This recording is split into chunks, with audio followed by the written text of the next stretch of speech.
Welcome back. मैं फिर हाजिर हूँ आपके सामने एक टॉपिक को लेकर, जिसमें हम बात करने वाले हैं इजराइल के इतिहास के बारे में और फ़लस्तीन के रिलेशन के बारे में, जो इजराइल के साथ और ईरान के साथ रहा है और आज भी जो है। वीडियो में आगे बढ़ने से पहले मैं चाहूँगा कि आप एक छोटा सा वीडियो देखें।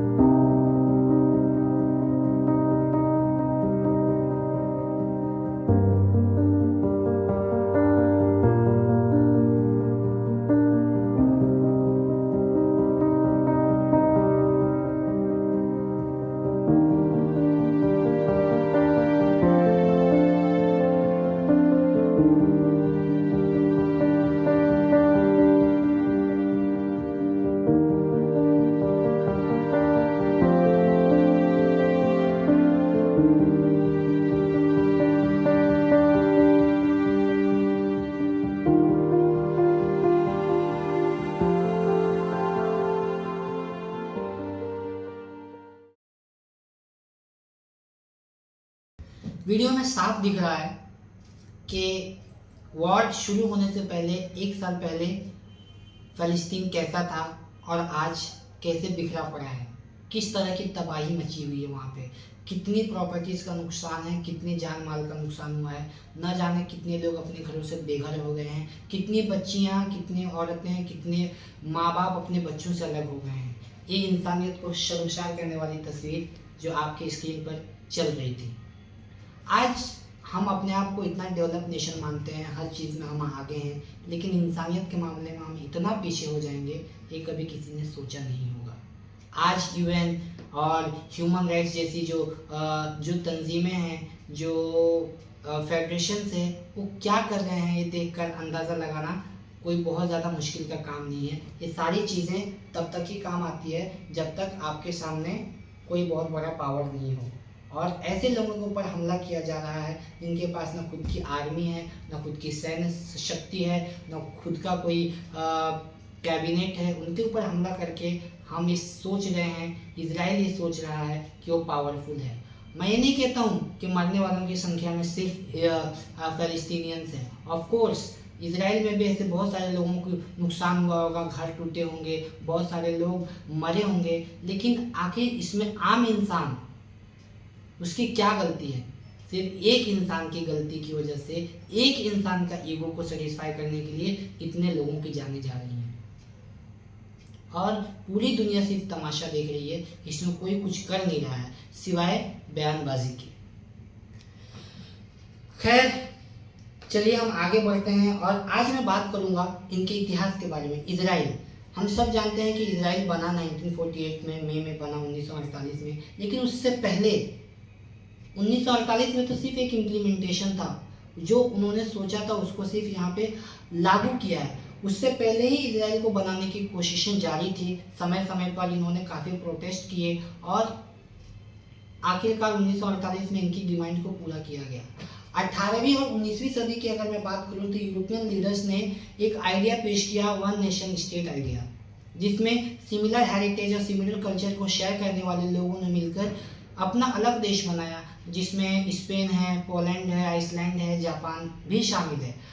फॉर एग्जांपल के लिए अगर मैं आपको बताऊं तो हमारे अपने देश में, हिंदुस्तान में, जैसे 1960 में महाराष्ट्र बना, उसी तरह गुजरात है, कर्नाटका है और ऐसे बहुत सारे स्टेट है जो एक सिमिलर थॉट को लेकर, एक जैसे व्यूज़ रखने वाले, एक जैसे कल्चर रखने वाले लोगों को एकत्र किया गया, उन्हें एक जगह पे लाकर उन्हें उनके लिए एक स्टेट बनाया गया। वैसा ही ज्यूज़ का भी मानना था कि हमारा एक हॉली लैंड है, हमें उसके ऊपर बसना है, और वो जगह थी पैलेस्टीन, जो उनकी तरफ से कहा जाता है। और आफ्टर दैट वी नो कि 1938 से लेकर 1945 तक वर्ल्ड वॉर 2 चला, जिसमें हिटलर ने बड़े पैमाने पर होलोकास्ट किया, ज्यूज़ का परसिक्यूशन किया, ऑलमोस्ट 60 लाख लोगों का परसिक्यूशन किया गया, जिस घटना के बारे में पूरे यूरोप के लोगों में एक गिल्ट सा आ गया कि हाँ, इनके साथ गलत हुआ है भाई, हमें इनके लिए कुछ करना चाहिए, इनका एक देश बनाना चाहिए।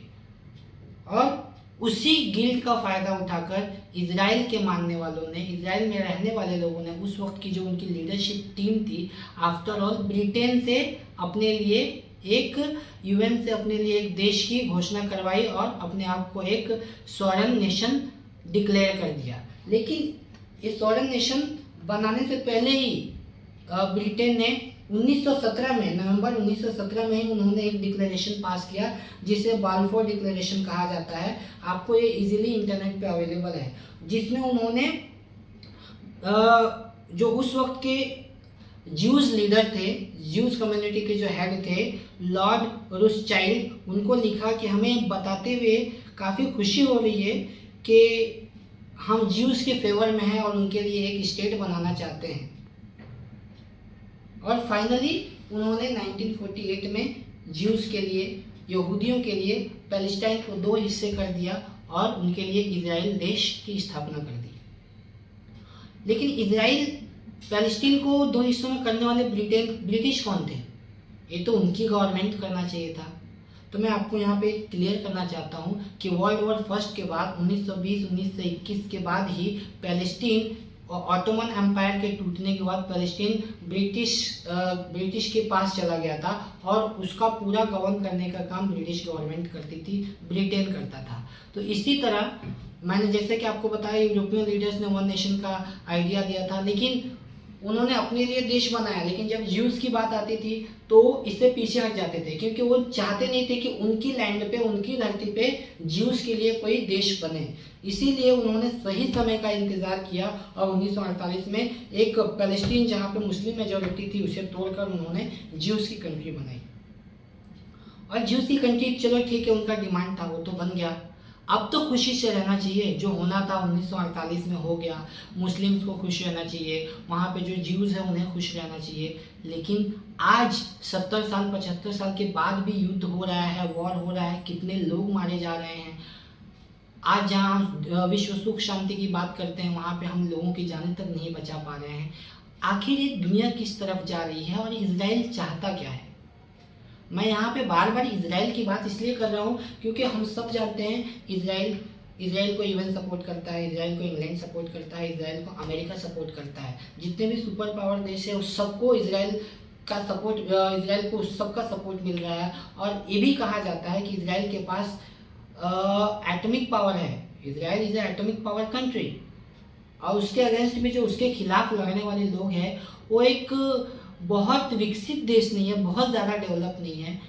हमास के पास, जो हमास के अराउंड पैलेस्टीन के पास तो खुद की सेना नहीं है, ना एयरफोर्स है, ना हथियार है। लेबनान एक छोटी कंट्री है।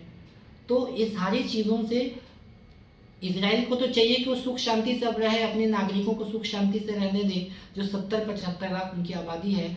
1947 में इजराइल में, जो पैलेस्टीन में उस वक्त यहूदियों की आबादी जो थी ऑलमोस्ट 32% थी, जो 6,30,000 के आसपास थी। लेकिन आज मोर देन 74 लाख, 74 लाख से ज़्यादा आबादी है वहाँ पे ज्यूज़ की, जो पूरे पॉपुलेशन का 75% होता है।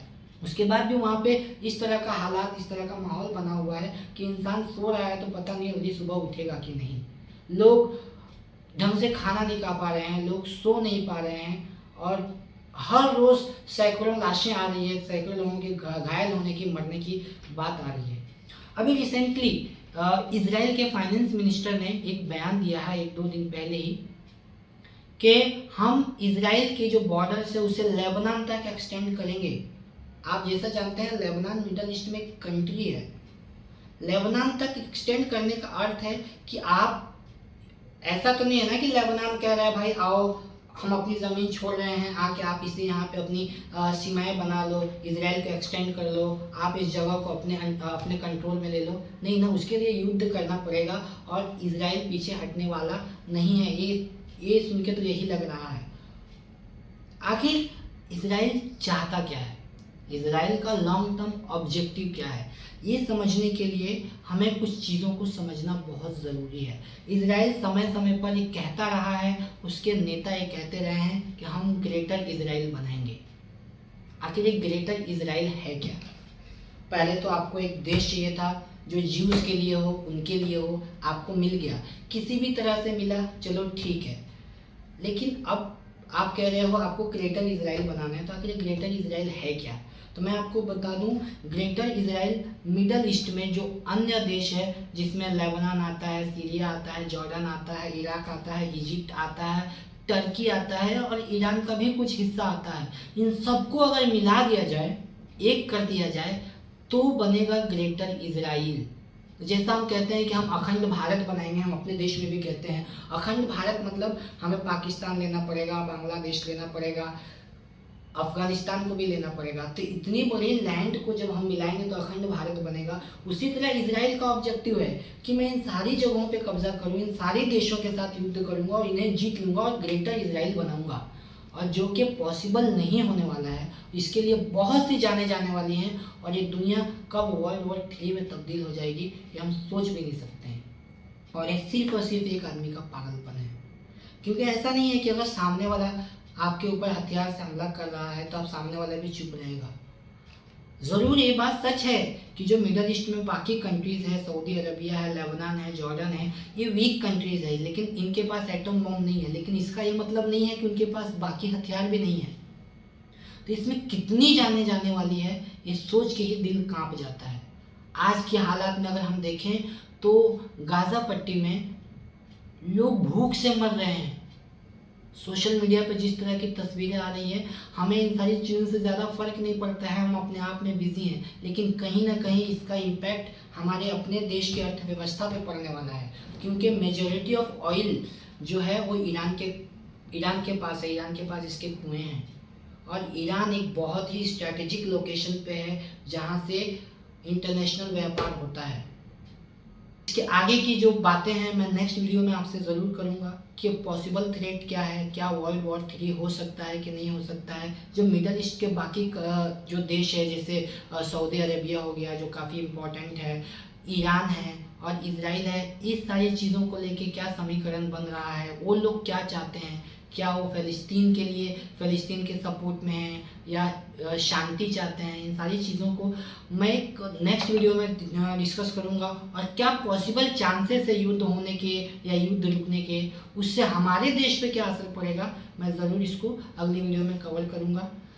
इस वीडियो के लिए आप अपनी कमेंट बताएं, आप क्या सोचते हैं, और इसे ज़्यादा से ज़्यादा लोगों तक शेयर करें ताकि सही इन्फॉर्मेशन लोगों तक पहुँचे और हम अपने देश के बारे में सही राय रख सकें। आज के लिए बस इतना ही। Thank you so much.